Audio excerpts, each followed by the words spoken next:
Lunaku lwa leero ng'ennaku z'omwezi 9 omwezi ogw'omukaaga. Pallaso ali wali eri ate Lugogo Cricket Oval so nga ate ye mwana mulenzi Alien Skin ali wali eri ku Freedom City. Bitambula bitya engenda kuba tenga kutuusaako essaawa eno yennyini naye nga manya enzo omumeja Aisha Nasolo.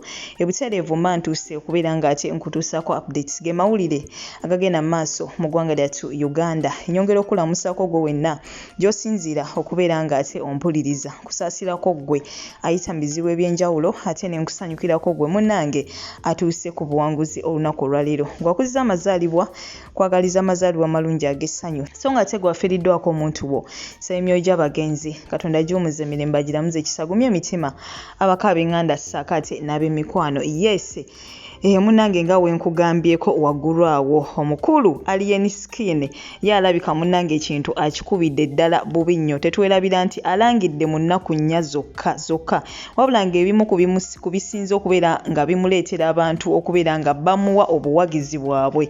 Kyekikolwa ekyo ekyaliwo akatambi ako akatambula ne kabuna emitimbagano egy'enjawulo nga munnange mwana mulenzi Pallaso amukakanyeeko bw'atyo akola ki ali mumukuba. Akatambi ako katambula nnyo era abantu bangi nnyo baavumirira ekikolwa ekyo Pallaso kye yagenda mu maaso n'okubeera nga ate akola era bw'atyo.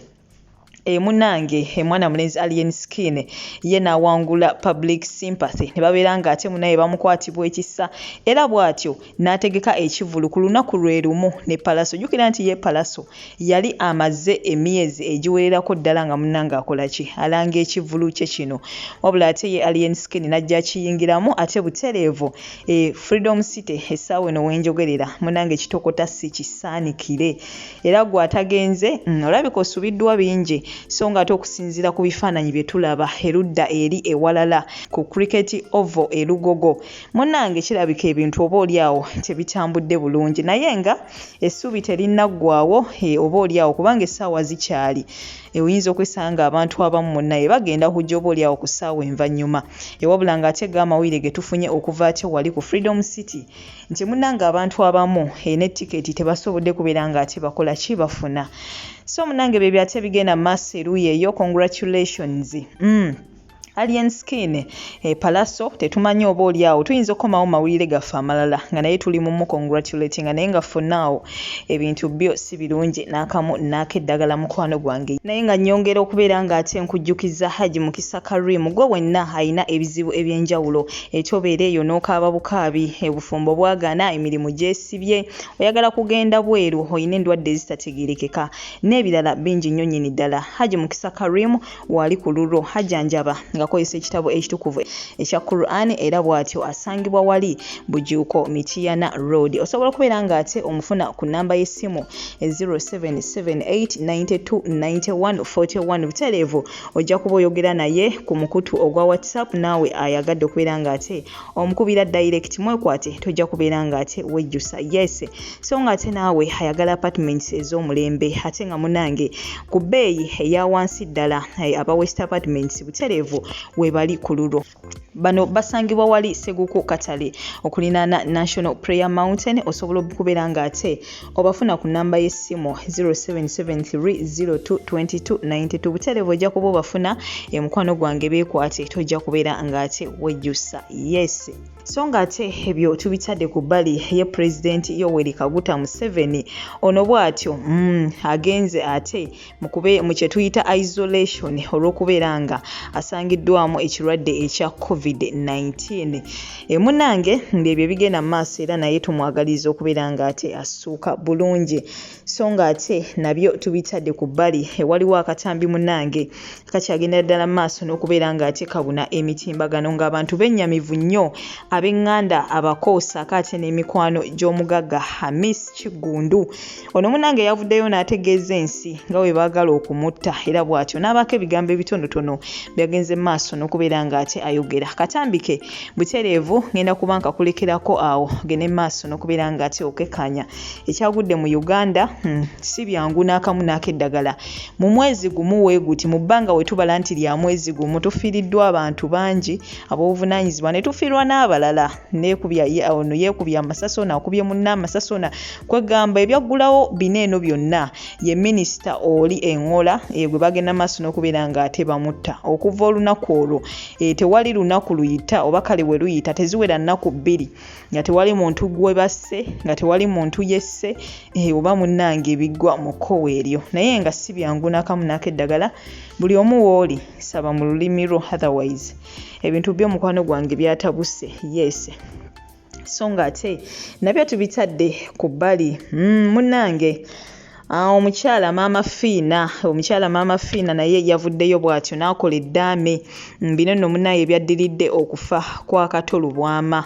Twongera nno omusabira omwoyo gwe Katonda gumuzimire mbagulamuze ekisa yongere okubeera ng'ate munnange agumya emitima abakabe nganda sakate n'ab'emikwano. Abadde mukwano gw'abangi nnyo era bangi nnyo baafudde. Kiki kye bali essaawa eno nga mwe muli abayimbi ne bannakatemba. Wabula essaawa eno munnange zembuyaga ezikaza engoye yakiridde dda ezira kumwa ennyindo ate munnaye gye zirembekera mukoka gye tutambuza omugongo. Munnange nga obwato.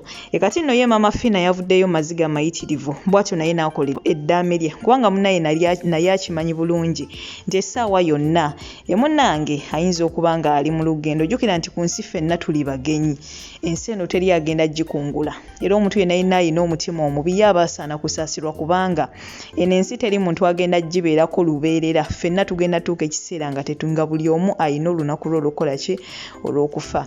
Naawe asse munno, naawe akoze biki, naawe oyinza okuba waakatta omuntu n'otamanya nti ate oba oli awo gwagenda n'omusookayo.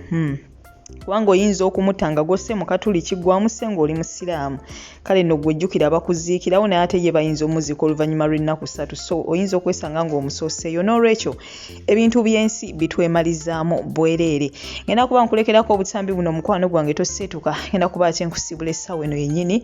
Goodbye for now. Subscribing gwata n'abateekako akadde olimu okubeera ng'ate omissing out updates. Yes, wenna atawanyizibwa amagini emirimu gy'agaana ekyeyo kikalubye saako oyagala genda kubeera ng'okuba kyeyo wabula nga viza eganye ebintu byo byesibye tewali kitambula kigenda maaso. Kankwanjulire Haji Mukisa Karim omusomi w'edduwa Nakinku agenda okusumulula byonna ebikusibye akuggyeko ebyo ebizimu ebijinni ebikulemeseza okubeera ng'ate otuuka woolina okubeera ng'otuuka. Mukubire ku nnamba y'essimu erizi 7782941 era ng'osobola okubeera ng'omufuna ne mukutu gwo gwa WhatsApp. Haji Mukisa Karim omusomi w'edduwa atagenda kubeera ng'akuyiwa. Sina kibesobola n'okujja mu bulamu bw'ensi era bonna mukiraba kati abantu basinga bafa nga tibugiddi ne bano abantu mubulaba amaanyi ge bakolesa basobola n'okunzita naye abantu bange bonna bannayuganda benkolesa nkolesa abantu abasobola omutwalo gumu ekikulu. I have close to 1 million people dependent on you. Kintu kyonna ekimbaako don't stand back kubanga nyinza okuba nga siriwo nga they successfully terminated nga banzi era kisoboka naye kyonna ekimbaako kalugire nekiryotamu kubanga twa mutalo olutuuse banjagaliza kukola ki okufa ate nga nnwanira ki gwanga kati ekyo muyinza kirinda saa yonna naye nze ng'omusajja omusiraamu Allah yagira n'abanzi era tebyewaananga nti banzi kitegeeza entuuko yange eba etuuse naye Allah kuuma ssebo Haji, Allah kuuma ensonga gy'oliko ya Uganda. Ennaku 7 ngendo ngekuba nga Katolu Bwama bwabadde abayimbi bonna baveeyo bakamiliyoni ensikini ba Pallaso bonna bayimbe bani basse bonna n'engome nganda nanduja wali nanduja nga nakakutuka bwe nti nanduja yasooka kati abazinyi abateeka awo sanga n'ebyagamba bantu bamufino service ebyo byamantuntu ebyo bakutali bakutunze ebintu njagala nze olukutuka oba nakutuka mmeka nga ngenda nga bantwala bantereza bulungi nga banteeka mu funeral service nga bampa keesi ennungi kati oba naabeera wa Bulenga walungi anti no Bulenga kuba Bulenga abantu bamanyi okimanyi nti abantu abasinga amayisula Bulenga tebamanyi nti ddwaliro budwaliro kati nga ngenda awo Bulenga nga banteekawo eddwaliro erya Kalina ngambeerawo ng'engoma zikuba ng'emisambo gyetala nga babafuwa mindi mukwata mindi yammwe nga bakola ki abakuma ebyeto nga mukuba byeto byammwe ogenda okuvaawo yali talina mbaga ng'ogifunye ojja olabira n'abayimbi abalogo otujja okulabira n'abayimbi abalogo omuyimbi aveeraga nkomye Maama Fina ogeze enkomye maama ani anankwatiranga ng'ekivulu kituuse bayizawe ebyo tubinyumya mu bulamu bw'ensi okubanga birina okubaawo. Yongera okujjukiza gwe mukwano gwange yeetaaga okupangisa ennyumba ku bbeeyi ensaamusaamu ng'ennyumba ya mulembe wabula ng'ateyo ebbeeyi ensaamusaamu weetaaga ennyumba ya lunaku lumu wiiki emu mwezi mwaka oba n'okusoba weekwate aba West Apartments munnange basangibwa wali Seguku Katale okuliraana National Prayer Mountain balina ennyumba eziri furnished ng'ogenda nga wooli kwegamba buli kimu okisangamu wabula ate balina n'ezo ezitali furnished osobola bafuna ku nnamba y'essimu 0773022292 beekwate mukwano gwange tojja kubeera ng'ate wejjusa yes.